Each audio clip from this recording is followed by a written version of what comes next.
एक दफा का जिक्र है। एक घने और खूबसूरत जंगल में एक फुर्तीला सा खरगोश रहता था।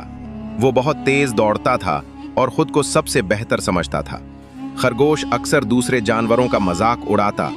उसे लगता कि जो जानवर आहिस्ता चलते हैं या छोटे हैं वो निकम्मे और बेकार हैं। एक दिन खरगोश ने एक दरख्त पर मकड़ी को जाला बुनते हुए देखा।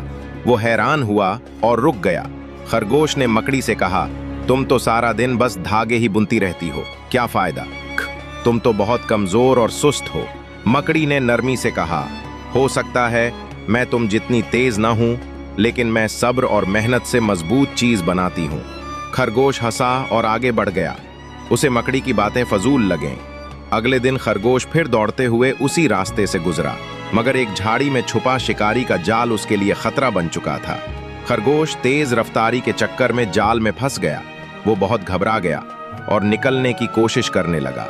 मकड़ी ने आकर जाल की रस्सियों को आहिस्ता आहिस्ता काटना शुरू किया। कुछ ही देर में खरगोश आजाद हो गया। खरगोश ने मकड़ी से माफी मांगी और कहा, मैंने गलती की, तुमने मेरी जान बचाई। उस दिन से दोनों की दोस्ती हो गई और खरगोश ने सीखा कि किसी को कमतर समझना गलत है। फिर प्यारे दोस्तों, मिस्टर एनिमेटेड चैनल को बड़े प्यार के साथ सब्सक्राइब करें।